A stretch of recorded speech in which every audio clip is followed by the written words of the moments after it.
오늘 여기 본문에 주님께서 십자가 위에서 7마디 말씀하시고 돌아가셨는데 7번째 하셨던 말씀입니다. 유대인들의 시간대에 의해서 제6시는 낮 12시가 되는 거예요. 그러니까 우리식으로 계획하면 저녁 6시와 9시, 9시로 저녁 시간대로 이해할 수 있는데 이건 유대 시간에 의해서 제6시는 낮 12시입니다. 그리고 9시는 오후 3시예요. 예수님은 금요일날, 목요일날 겟세마네 동산에 계셨고 이제 그날 밤 붙잡히셔서 새벽에 끌려다니시다가 마지막 빌라도의 언도가 새벽 6시쯤 언도가 됩니다.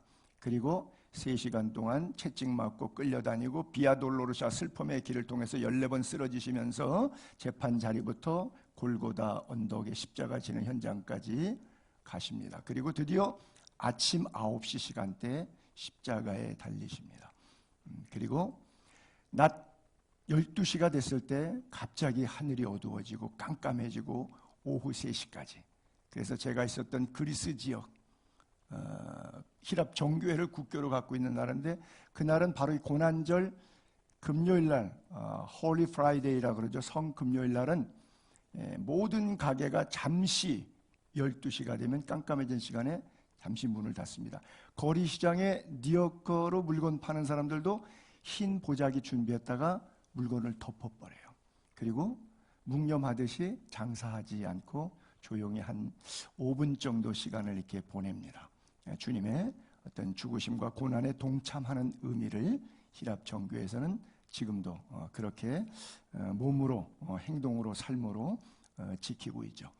어쨌든 제9시에 돌아가셔서 토탈 아침 9시부터 오후 3시까지 예수님은 6시간 십자가에 달려 돌아가신 것으로 되어 있습니다.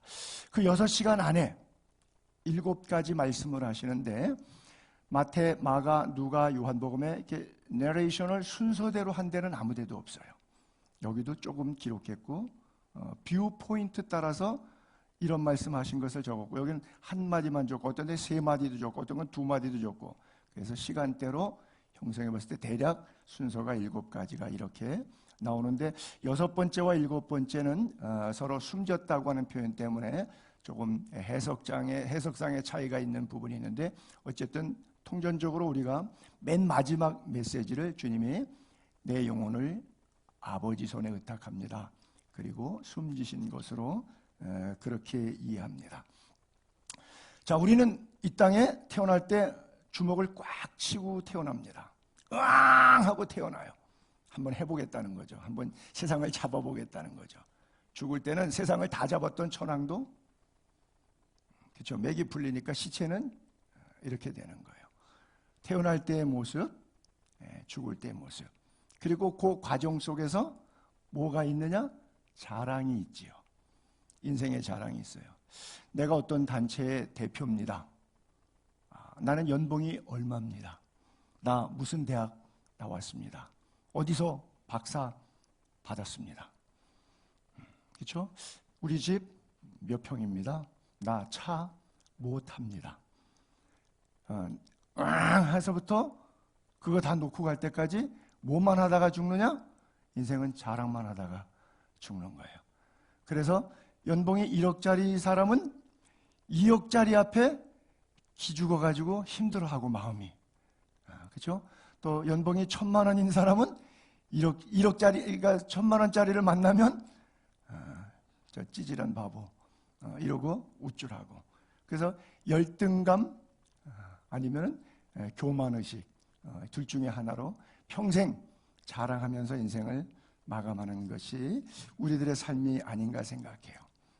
근데 주님 앞에 딱 섰을 때 지금 제가 설명했던 이 자랑거리들 심판대 앞에서 하나님 앞에서 이렇게 말하면 나 이겁니다. 이걸 말하면 주님께서 이걸 카운트 해 주실까요? 이것만 남을 거예요. 소자에게 냉수 한 그릇 대접한 이 땅 살면서 사랑했던 것만 남을 거예요. 그렇다면 노후 준비보다 사후 준비 열심히 잘하자고 늘 권면 제가 하는데 지금부터 내년에 돌아가실지 10년 뒤에 돌아가실지 아니면 금년 안에 돌아가실지는 모르지만 지금부터 잘 삽시다. 사후 준비 정신 바짝 차리고 하면서 뭐냐? 보고거리가 있는. 자, 이제 심판대 앞에 섰을 때 인간 평생 살면서 하는 그 자랑거리는 그 보고거리가 안 돼요. 하나님 앞에서는. 그러면 그분 앞에서 보고거리, 성경에 어떤 것이 보고거리인지 내용이 있으니까 그 보고거리에 맞는 삶을 삽시다. 영수증 필요해요. 그렇죠? 모든 일에 영수증이 필요해요. 우리 삶을 어떻게 살아왔는지 CCTV, VAR에 전부 메모리되어 있는 그 영수증 그대로 백보자 하나님의 심판대 앞에 가지고 서게 될 거예요. 오늘 지금 이 시간 여러분들의 육체가 이렇게 보이잖아요. 여러분 보이는 육체가 다가 아니라 여러분 안에 영혼이 있습니다. 그 영혼이 속사람 안 보이는 부분이 하나님의 손에서 살고 있습니까? 마귀의 조종을 받고 살고 계십니까? 나는 여러분들의 영혼이 아버지 손에 있기를 바랍니다. 겉사람은 교회 나와서 지금 이 시간에 앉아 있으니까 목사는 속아요. 여러분이 크리스찬인 줄로. 근데 정말 거듭난 그리스도인인지, 즉 내 영혼이 하나님 아버지의 손에 있는 분이신지, 아니면 아직도 사탄의 손에서 사탄이 좋아하는 것을 하면서 살고 있는지, 아니면 성경적으로 말씀을 따라 조금 내가 손해를 보더라도 성경을 지키고 말씀을 지키고 하나님의 뜻대로 살려고 몸부림치고 있는 그리스도인인지를 우리가 점검해 볼 필요가 있습니다. 사도 바울의 자랑, 한 사람의 자랑을 한번 제가 이렇게 표현해 볼게요. 갈라디아 교회 편지를 보내면서 바울이 이렇게 말합니다. 그러나 사도 바울 내게는 우리 주 예수 그리스도 십자가 외에 결코 자랑할 것이 없다.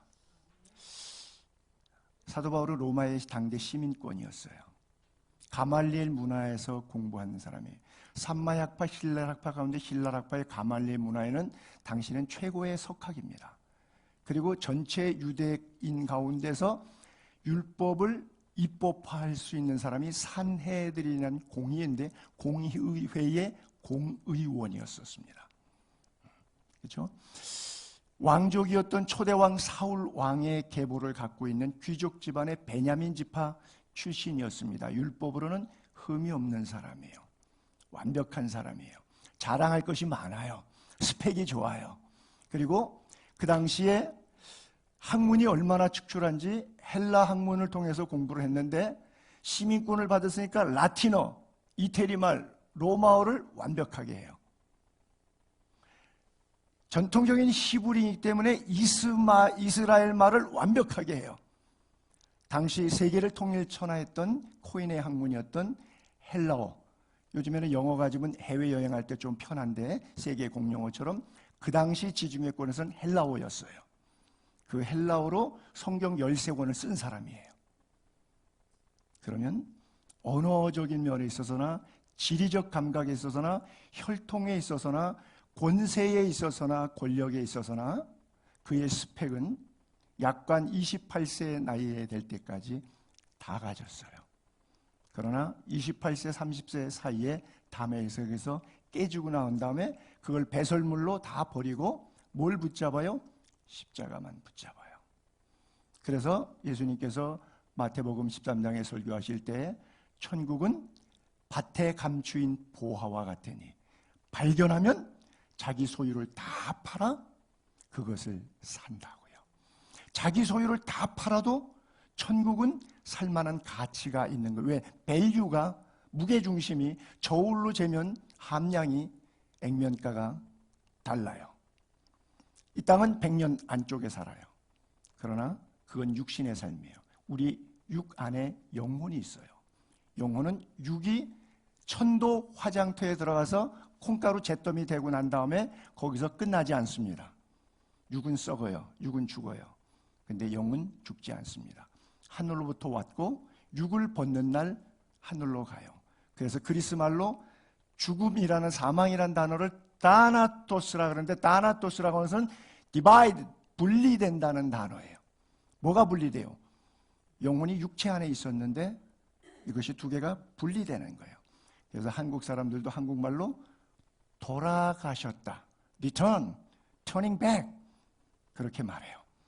우리가 온 데가 있으니까 다시 돌아간 거죠. 신기하게도 한국 사람들도 그렇게 표현을 하더라고요. 여러분들도 십자가 외에는 결코 자랑할 것이 없는 믿음이 있기를 바랍니다. 바울이 복음 때문에 고난을 당합니다. 오늘도 교역자 기도하면서 우리 곽 전사님이 어떻게 하는 것이 고난 당하는 거냐, 뭐 이렇게 고난을 아직 당해보신 적이 없으신 것 같아요.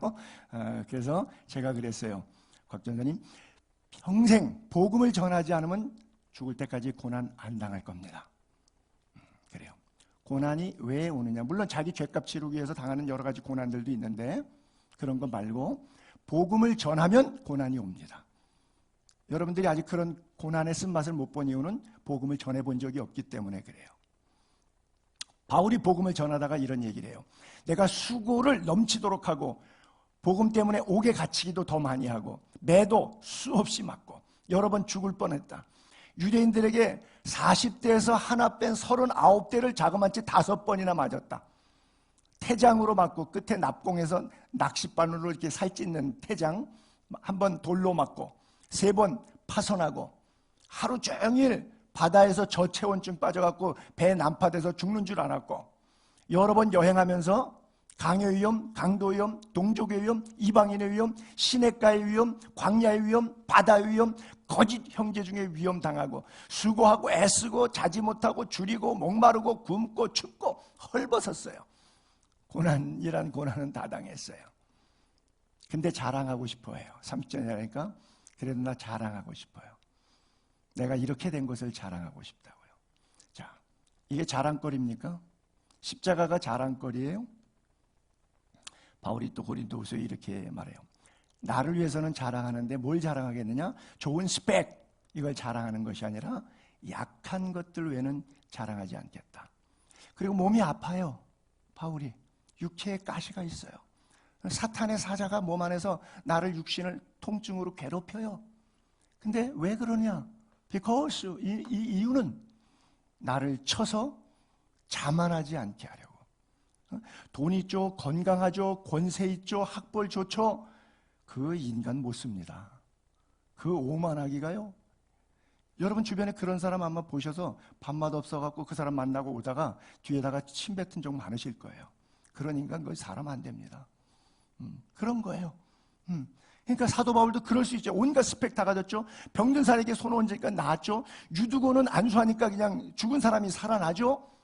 그가 가졌던 손수건 갖다가 환자에게 덮어주니까 벌떡 일어나죠. 왜? 중환자니까 올 수 없으니까 그 손수건에라도 갖다가 얹으니까 뭐 살아나죠. 그가 얼마나 교만하겠어요. 셋째 하늘에 올라서 영적인 예언 신비를 다 경험하죠. 뭐 방언하죠. 나는 너희가 다 방언 말하기를 원하나 그랬으니까 예언하죠. 지혜와 지식의 믿음의 은사가 있죠. 능력 행함이 있죠. 대단한 친구예요. 얼마나 교만할 수 있어요. 근데 육체에 몸이 아파요. 안질 때문에 사람을 잘 못 알아봐갖고 그 사람한테 인격적인 모함을 당하기도 하고 어려움을 겪기도 해요. 인사했는데도 안 받았다고 오해를 받기도 하고 굉장히 원치 않는 섭섭한 일들이 많이 있어요. 근데 9절에 그래요. 나에게 이르기를 내 은혜가 내게 족하도다. 기도해도 하나님이 건강을 회복시켜주지 않는 거예요. 이는 내 능력이 약한 데서 온전하여짐이라 하신지라. 그러므로 도리어 크게 기뻐한다. 병 낫기로 해서 기도했는데 안 낫는데 실망했다가 이렇게 써 있는 게 문법적으로 구조상 맞아요. 근데 안 됐는데, 기도 응답이 안 됐는데 도리어 크게 기뻐한다고 써 있어요. 왜? 나의 여러 약한 것들 자랑거리가 됐다는 거예요. 그게 어떻게 자랑이에요? 그리스도의 능력이 나에게 머물러 있기 때문에 이건 자랑거리지 나에게 흠이 아니라는 거예요. 우리가 지금 설교 초두에 말씀드린 것처럼 인간 살면서 평생 자랑이라고 하는 이 자랑과 사도 바울이 예수 믿기 전의 자랑거리들과 스펙들과 예수 믿은 다음에의 자랑거리는 미친 사람의 자랑거리로 바뀌었어요. 여러분, 부탁드릴게요. 어차피 미치세요. 돈에 미치던, 섹스에 미치던, 죄송합니다, 골프에 미치던, 노름에 미치던, 마약에 미치던, 인간은 뭔가에 미쳐야만, 뭔가 자기가 엔조이하는 게 있어야만 살지 맨정신으로 살기 어려워요. 어차피 미칠 바에는 예수에 미치는 게 곱게 미치는 거예요. 성경에 미치시기 바랍니다. 하나님께 미치시기 바랍니다. 그래서 그분의 십자가가 자랑이 되기를 바랍니다.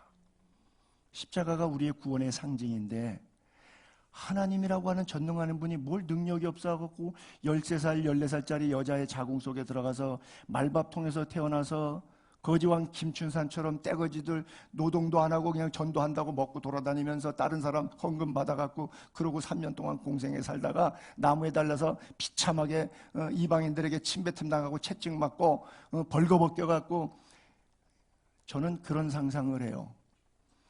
예수님 십자가 사진이나 그림이나 성화나 조각 보면은 허리에다가 이렇게 팬티를 입혀놨더라고요. 그런데 성경에는 벌거벗김을 당했다고 써 있어요. 로마 군인들이 십자가 처형할 때 극악무도한 창피 5만 거를 다 주기 위해서 늘 그렇게 십자가형은 그런 형이었었습니다. 예수님이라고 별 다르지 않았을 거예요. 근데 우리가 보기가 민망하니까 옷을 입힌 거죠. 팬티를 입힌 거죠. 예수님은 온갖 수치를 다 당하신 거예요. 그런 수치와 모독이 없어요. 그의 살을 찢기고, 그래서 사도 바울은 자기가 그렇게 죽어야 되는데 자기 대신 죽어주신 그 주님의 은혜에 너무 고마워서 자랑할 게 십자가밖에 없었어요. 자기가 가진 건 이건 자랑거리가 아니라, 옛날에 자기가 그렇게 이거 아니면 난 죽는 거야, 그래서 붙잡았던 자기의 자랑거리, 이게 나를 증명해주는 증거야, 친구한테 사회에 누구를 만나도 이게 내 삶의 근거야 라고 붙잡았던 것들을 내가 그동안 똥 붙잡고 있는 동안에 이래서 이것이 하나님을 아는데 방해가 되었다, 내가 믿음 생활하는데 방해가 되었다 그랬어요. 어느 것이 더 중요할까요? 웰빙, 잘 사는 거예요. 이건 세상 사람들이 추구하는 건데 우리도 세상에 살기 때문에 웰빙 하셔야 돼요. 저는 늘 말씀을 전하면서 토를 다는 이유가, 제가 노후 준비보다 사후 준비가 중요하다고 하다 보니까 노후에는 남의 신세 퍽 질 생각해갖고 지멋대로 살라고 하는 것으로 염세적으로 오해할까봐 염려스러운데, 웰빙 하셔야 돼요. 그렇죠? 근데 그게 끝이 아니에요. 그거는 당연하고 부지런히 일하셔서 열심히 사셔서 웰빙 하세요. 게으르게 살지 마세요. 기도하면 하나님이 다 줘. 주기는 뭘 줘요? 하나님이 일 안 하고 기도하면 뭐라 그런 줄 아세요? 하나님이 금식해라 그러실 거예요. 생으로 굶어라 그러실 거예요. 열심히 일하세요. 잘 사세요. 근데 그게 끝이 아니란 말이에요.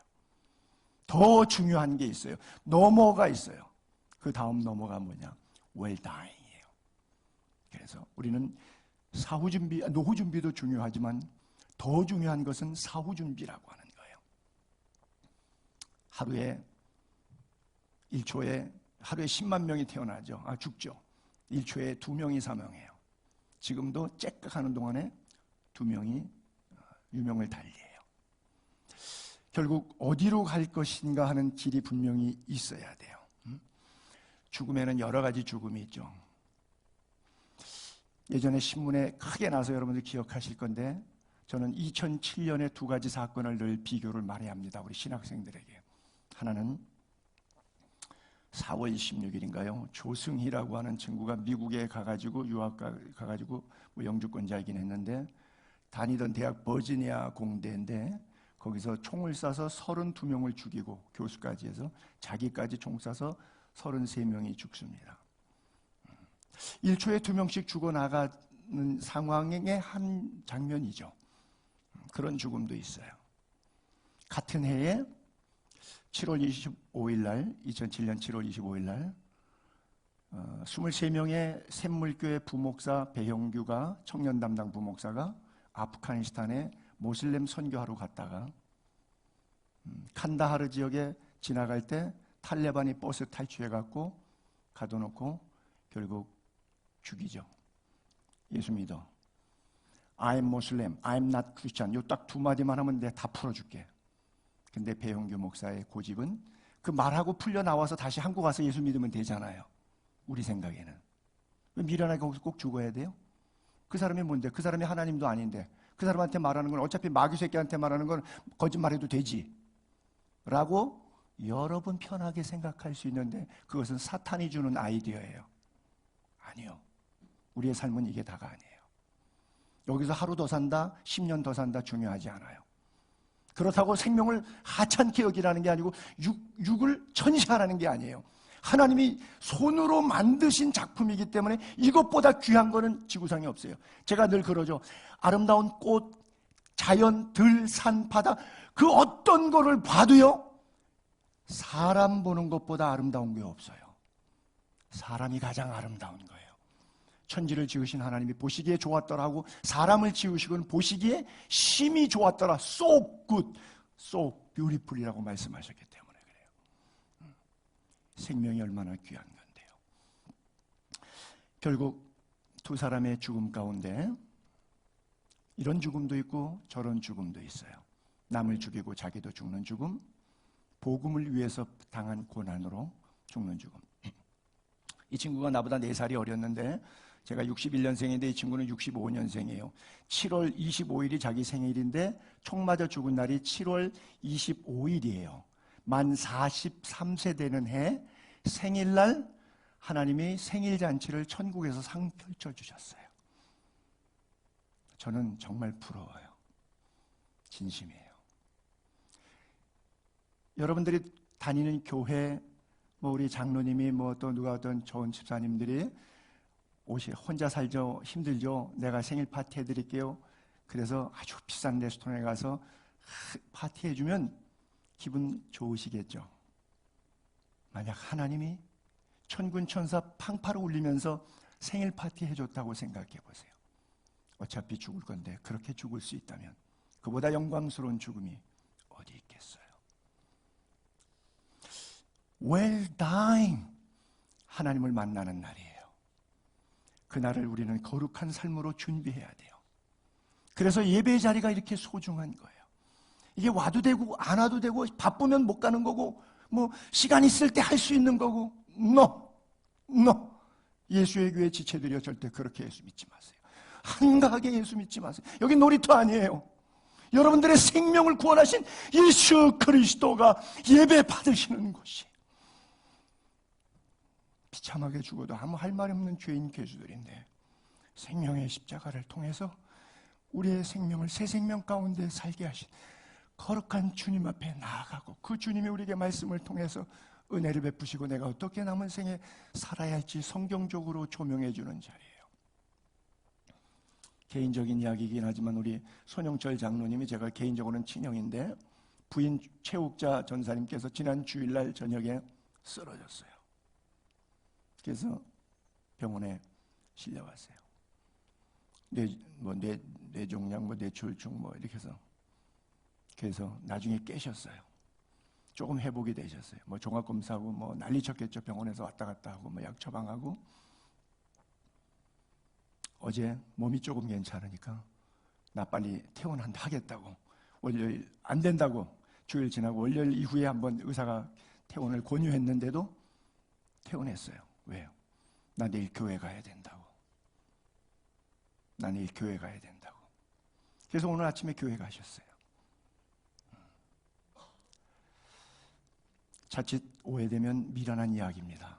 의학적인 것, 육은 육으로 다스리고 영은 영으로 다스려야 되기 때문에 주의할 거는 10분 주의하십시오. 미련하게 광신적으로 예수 믿으면 안 돼요.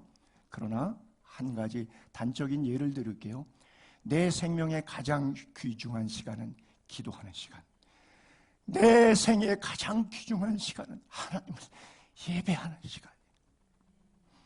하나님 예배하는 것보다 귀중한 시간이 없어요. 내 영혼이 아버지 손에 있기 때문에 하나님이 일주일 동안 기다리셔요. 하나님 앞에 늘 예배자로 인생을 성공할 수 있기를 바랍니다. 인생 성공은 예배에서 시작됩니다. 소도 임자를 알고 나귀도 구유를 알지만 내 백성은 나를 알지 못한다. 하나님이 안타까운 인간들을 향해서 주시는 말씀이에요. 반드시 여러분들에게 묻는 날이 옵니다. 그래서 그날 정답을 가지고 하나님 나 이렇게 살았어요. 하나님이 주신 건강, 하나님이 주신 물질, 하나님이 주신 시간, 하나님이 주신 건강 이렇게 하나님이 가르쳐 주신 대로 성서적으로 살아왔어요 라고 말하게 되기를 바랍니다. 정말 값진 인생이거든요. 후회 없이 살 수 있기를 바라요. 그 맨날 시기, 질투, 미움, 다툼 하다가 인생 다 소비해버리지 마시고 쓸데없는 정함이 없는 재물에 욕심 부리다가 하나님 없이 살다가 어느 날 덜커덕 주 앞에 서는 그런 어리석은 자 되지 말고요. 저는 몇 차례 그런 경험이 있어요. 침상의 마지막 순간 돌아가시기 직전의 분들 침상 세례하고 그분들은 믿음이 없지만 마지막 그 주변에 있는 가족들이 부모님 천국 가시게 해드리고 싶어서 저를 불러서 한 4차례 다녀온 적이 있는데 가면 복음을 전하면 말도 못하고 뭐 열흘째 20일째 코마 상태에 빠졌던 분들이 눈물을 여기서 주르륵 흘려요. 누워서 저는 그 눈물을 봅니다. 뭐야? 눈물의 의미를 보는 거예요. 회환의 눈물. 이 복음을 내가 건강할 때 들었더라면, 이 복음을 내가 젊었을 때 들었더라면, 돌아온 세월 속에 다 소비했는데 이제 더 이상 남은 시간이 없는데 회환의 눈물이 주르륵 흘러요. 저는 그 눈물의 의미를 알아요. 여러분, 지금 우세요. 지금 회개하시고 울고 통곡하고 삶을 돌이키세요. 그리고 여러분들의 생명을 하나님의 손에 올려드리세요. 거기로부터 왔기 때문에 우리가 거기로 갈 거예요.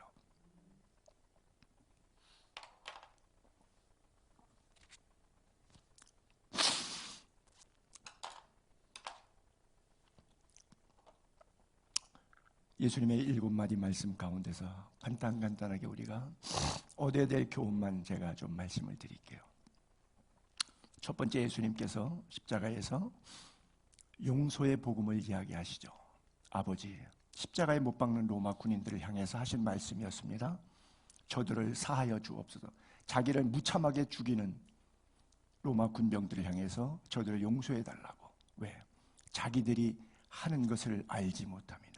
예수님은 어차피 창세기 3장 15절에 구속사로 이 땅에 오셔서 자기의 몸을 찢어 돌아가셔서 인류를 구원하실 피 흘림을 통해서 속죄를 이미 예언하셨기 때문에 당연히 예수님은 가셔야 될 시나리오대로 가시는 길이지만 그 일에 참여된 자들은 알지 못하고 거기에 동원된 구속사의 엑스트라들이에요. 그러니까 주님께서 그들을 용서하시는 거예요. 나는 여러분들이 용서할 수 있게 되기를 바랍니다. 예수님은 위대한 분이니까, 엄청난 분이니까, 하나님의 아들이니까 그럴 수 있다 생각할까봐 제가 한 실례를 여기다가 띄우는 거예요. 스데반이라고 하는 한 남자 집사님, 약관 나이 30살 정도밖에 안 먹은 분이에요. 혈기방장한 30대 청년입니다. 30살 먹은 청년이에요. 그가 지혜와 성령이 충만해서 베드로가 그에게 안수해서 집사를 세웠어요. 그랬더니 이 집사가 너무 멋있게 설교해요. 여러분, 회개하고 예수 똑바로 믿읍시다. 그랬더니 바리새인 율법학자들이 야, 너만 예수 잘 믿어? 돌 던져 죽입니다. 돌에 맞아 죽어가면서 스데반이 마지막 이 땅에서 그의 호흡 가쁜 숨을 몰아쉬면서 드렸던 마지막 기도, 주 예수여 내 영혼을 받으시옵소서. 무릎을 꿇고 크게 한 번 더 기도합니다. 주여 이 죄를 그들에게 돌리지 마옵소서. 이 말을 하고 자니라. 기독교는 용서의 종교예요. 혹시 여러분들 안에 가슴 속에 용서가 안 되는 분이 계십니까? 그러면 제가 물을게요. 그분 용서하지 않은 채로 그냥 돌아가시겠습니까? 그냥 가슴에 묻은 채 평생 미워하다가 그냥 눈 감고 이 세상 끝내시겠어요? 죽어도 용서 안 하실 겁니까? 그러실 거면 그렇게 하셔도 돼요. 근데 설교는 한번 해볼게요. 용서하세요. 만나세요. 그리고 가슴을 여세요. 자기에게 자기를 십자가에 죽이는 로마 군병도 용서하셨던 예수님, 자기에게 돌 던져 순교시켰던 스데반도 그 돌 던지는 사람을 위해서 도저히 용서할 수 없을 것 같은데도 용서한 것처럼 오늘 우리가 성찬을 대하고 고난주일하고 주일에 한 번 와서 설교 한 자락 듣고 끝나는 것이 아니라 내 삶의 터닝 포인트가 돼야 돼요. 그대로 사시면 안 됩니다. 용서하세요. 가슴에 열고 용서하고 받아들일 때 그리스도의 풍성한 사랑이 여러분을 운전하실 거예요. 그러나 그 담을 높이 계속 쌓아가면 그 스트레스로 인해서 여러분 수명도 단축되고 여러분 건강의 질도 떨어질 것이고 여러분에게 도움될 게 아무것도 없을 거예요. 여러분 자신을 위해서 용서하세요. 그리고 그 용서의 사람이 될 수 있기를 바랍니다. 두 번째, 예수님께서 내가 진실로 내게 이르는 오늘 내가 나와 함께 낙원에 있으라. 강도가 둘이 같이 달렸는데 한 강도는 비방하는데 한 강도는 주님 하나님 나라 갈 때 나도 좀 기억해 주세요. 그랬더니 오늘 내가 나와 함께 낙원에 있으라. 이 단어에서 제가 시비를 걸고 싶은 것은 보통 낙원에다가 다 포커스를 둬요. 천국에다가 포커스를 둬요. 아니요. 저는 여기에다가 나와 함께라고 하는 단어에다가 좀 키워드를 삼고 싶어요. 낙원은 뭐가 낙원이냐? 주님이 계시니까 낙원이에요. 사드락과 메삭과 야벳느고가 7배나 뜨거운 풀무불 속에 들어갔는데 느부갓네살 왕이 내려다보니까 4명이 있다. 그래 3명을 넣었는데 왜 4명이냐? 네 번째 친구는 보니까 얼굴이 신의 아들의 얼굴과도 같다 이랬어요. 누구예요? 예수 그리스도가 계신 거예요. 7배나 뜨거운 풀무불 속에도 예수님이 함께 계시면 고입빛한 냄새도 없고 머리털럭 하나 타지 아니하고 불탄 냄새 없이 그건 천국이지요. 7배나 뜨거운 풀무불이지만 환경은 어렵지만 상황은 힘들지만 내 마음에는 하나님이 계시면 천국이지요. 그래서 나와 함께 있다는 것이 천국이에요. 다윗은 일찍이 그렇게 고백하죠. 비록 인생길 사망의 음침한 골짜기를 다니는 것 같아요. 그러나 해를 당할까 봐 두려워하지 않는 이유는 뭐예요? 걱정이 그렇게 많을 수밖에. 남들이 보면 걱정투성인데 걱정이 안 돼요. 나는 왜요? 주님이 나와 함께 하심이라. 주님이 지금 이 시간 여러분과 함께 하십니다. 강하고 담대한 믿음으로 살게 되기를 바랍니다. 세 번째, 예수님께서 자기 어머니와 사랑하는 제자가 곁에 서 있는 것을 보시고 자기 어머니에게 말씀하십니다. 여자여 보소서 아들입니다. 그리고 옆에 요한이라고 하는 제자가 있었는데 보라 내 어머니라. 그때부터 그 요한 제자가 자기 집에 모시고 이스라엘에서 터키 에베소 지역에 사역하러 갔을 때 거기까지 또 마리아를 모시고 가서 거기서 돌아가실 때까지 엄마를 섬깁니다. 여러분, 기독교는 효도의 종교예요. 구약의 심지어 레위기서는 어미나 아비를 저주하는 자는, 욕하는 자는, 능멸하는 자는 돌로 쳐 죽일지니라 이렇게 써 있어요. 부모 대적하고 부모 욕하고 부모한테 악담 저주 품는 그런 자녀들 있죠. 구약 율법으로 되면 마을 장로들이 모아서 사형 집행하라고 써 있어요. 그런 시대가 아니긴 하지만 율법 시대는 아니지만 그 정신은 우리에게 살아 있어야 돼요. 내 부모를 주 안에서 순종하고 내 부모를 공경하라 그랬죠. 어떤 상황 속에서도 부모님은 공경받기에 마땅한 것이 여러분과 일촌 관계이기 때문에, 여러분들의 생존의 존재의 이유와 근원이 부모님이기 때문에 그래요. 그래서 부모님의 상황과 환경과 경제적인 혜택과 나에 대한 보호, 양육의 의무와 이런 여하를 떠나서 내가 그리스도인이라면 부모님은 예수를 믿던 안 믿던 영원히 공경해야 될 대상이에요. 살아계시는 동안에. 가장 큰 공경은 안 믿는 부모님 지옥 가게 내버려 두지 말고 복음 전해서 예수 믿도록 하는 게 가장 큰 효도입니다. 어떤 분은 부모님하고 왼수지간으로 지내는 분도 있어요. 한 번은 그 딸이 아빠를 그렇게 미워해서 평생 왼수지간 찾아가지도 않고 오지도 않고 명절에도 한 번 수십 년 만나질 않아요.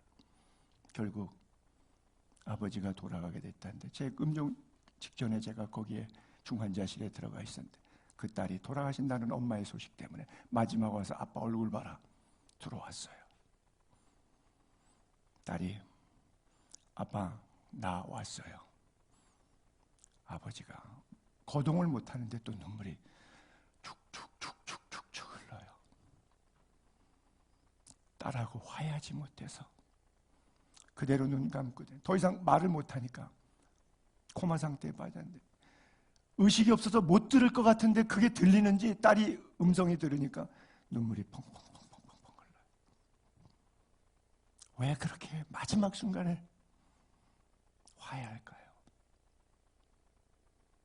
여러분, 부모님 살아계실 때 최선을 다해서 찾아뵙고 효도하기를 바랍니다. 기독교는 효도의 종교예요. 기독교가 전래될 당시에 관혼상제에 있어서 제사 안 지낸다고 불효 자식들이 집단이라고 욕을 많이 먹었어요. 그러나 우리는 다른 방식으로 부모를 제사합니다. 그렇죠? 다른 방식으로 제사해요. 추도 예배를 통해서. 기독교만큼 부모님을 생각하는 종교, 부모님을 공경하는 종교, 아주 경전의 못을 박았어요. 내 부모를 공경하라. 그것이 내가 땅에서 잘되고 장수하리라 마땅하니라 성경에 분명히 써 있어요. 마땅한 도리예요. 부모님 때문에 마음 소가리하고 힘들어할 때도 있으시겠죠. 오늘 기도하신 우리 정혜숙 집사님도 제가 너무너무 마음으로 존경할 정도로 훌륭한 분이라고 생각해요. 개인 신상 이야기 미안하긴 하지만 아버지 머슴이었고 엄마가 고아였기 때문에 초등학교도 못 나왔어요. 장녀로 태어나서. 그런데 신앙생활하면서 그렇게 성경도 읽으실 수 있고 그렇게 기도문 써서 주일 대예배 올라오셔서 기도도 하실 수 있고 유창하게 박사학위 가지고 잘 나가는 사람들이 들을 때 왜 기도가 왜 이렇게 그래라고 생각할는지 모르겠는데 주님은 이 기도를 기뻐하세요. 자기 지식에 기름 바르고 자기 잘난 맛에 스펙에 기름 바른 그 기도보다 이 기도를 주님께서 통곡하며 듣고 계세요. 기뻐하세요. 우리의 생각과 하나님의 생각은 달라요. 너의 길과 나의 길은 다르다 말씀하세요. 하나님은 딱 하나를 보십니다. 진정성. 그렇잖아요. 부모가 자식에 대해서 1년에 한 번 카네이션 한 번 탁 가슴에 던져주면 1년 내내 속삭이면 그 카네이션이 무슨 의미가 있겠어요? 육신의 부모에게도 영적인 부모인 하나님 아버지에게도 마찬가지입니다. 제6시로부터 온 땅에 어둠이 임하여 9시까지 계속되는데 예수님께서 9시쯤 크게 소리질러 엘리 엘리 라마 사박다니 나의 하나님 나의 하나님 어찌하여 나를 버리셨나이까. 그래요. 그는 실로 우리의 질고를 지고 우리의 슬픔을 담당할 것을 생각하기를 그는 징벌을 받아 하나님께 맞으며 고난을 당한다 하였노라. 그래요. 5절 그가 찔림은 우리의 허물 때문 그가 상함은 우리의 죄악 때문 그가 징계를 받음으로 우리가 평안 누리게 되고 그가 채찍에 맞음으로 우리가 나음을 입었는데도 불구하고 우리는 다 양 같아서 제갈 길로 흩어져 버려요. 제고집대로 살아가요. 근데 우리 하나님 여호와께서는 우리 모든 죄악을 그에게 담당시키셔서 죄 없으신 예수님이 온 인류의 죄를 흡입하시는 순간 팡 하고 나의 하나님 어찌하여 나를 버리시나이까. 하나님으로부터 버림받아. 하나님은 의이시기 때문에 죄와 공존하실 수가 없어서 죄를 N극끼리 S극끼리 밀어내는 자성의 원리처럼 죄 있는 인간이 하나님 앞에 설 수 없게 사랑하는 아들이지만 그 아들을 멀리 하시는 거예요. 왜? 아들이 죄를 담당하신 거야. 그 죄를 죽음으로 몰아넣으시고.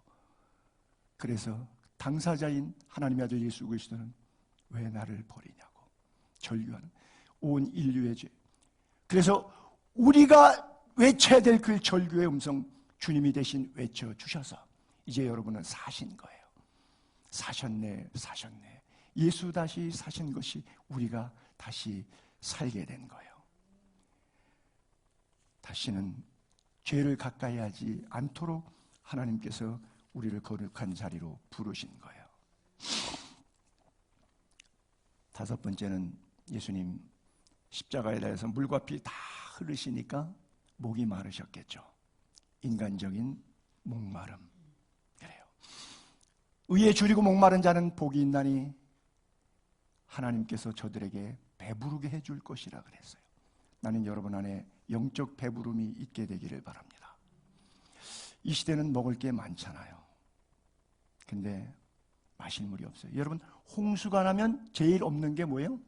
생수가 없어요. 왜? 정화조물, 하수물, 이게 다 섞여서 다 올라왔기 때문에 생수가 없어요. 외치는 자 많지만은 생명수는 말랐구나.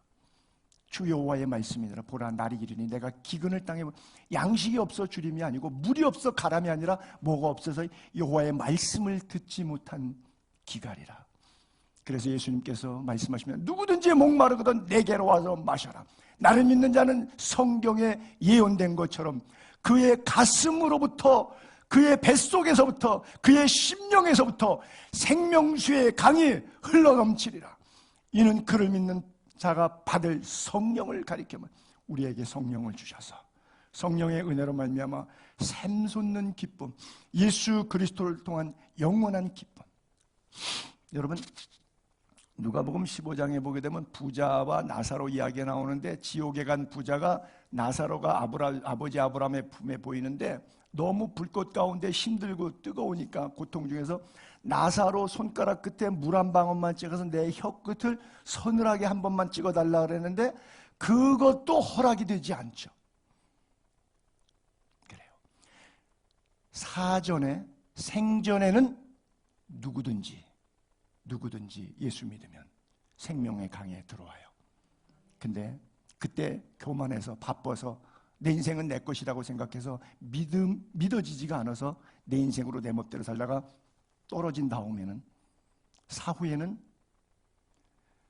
사전에 그렇게 강처럼 생수가 넘쳤는데 물 한 방울도 안 돼요. 사후에는 보라 지금은 은혜 받을 만한 때요 보라 지금은 구원의 날이로다. 살아있는 동안에만 제한되어 있어요. 죽은 다음에 구원은 없습니다. 그래서 살아있는 동안에 우리를 지으신 창조주 하나님을 믿으셔야 하는 거예요. 신포도주 받으신 후에 다 이루었다. 헬라어로 테텔레스타이라고 하는데 그것은 뭐냐? 페이 오프. 그렇죠? 노예를 살 때 돈 주면은 노예가 해방되는 것처럼 주님이 이 땅에 죄를 속량하시러 오셨는데 목적 완성하신 거예요. It is finished. 다 이루었다 말씀하신 거예요.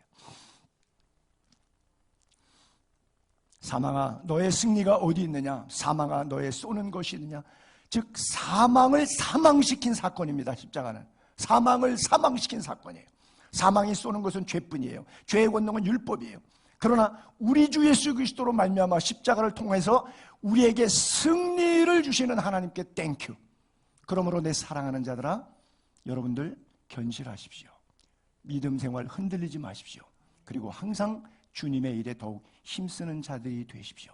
여러분들의 수고가 주 안에서 행한 것이라면 여러분 가오 잡으려고 뽀다고 잡으려고 갑질해서 한 건 아니고요. 여러분의 수고가 주 안에서 행한 것이라면 하나도 결단코 헛되지 않고 소자의 냉수한 그릇 대접도 주님께서 상급을 잃지 않으실 것입니다. 은밀한 하나님께서 너희가 나팔 불고 세상에서 칭찬 다 받았으면 천국에선 받을 것이 없다. 왜? 세상에서 다 받았으니까. 그래서 하나님 섬김에 있어서 은밀한 섬김을 주님은 우리에게 강조하셨어요.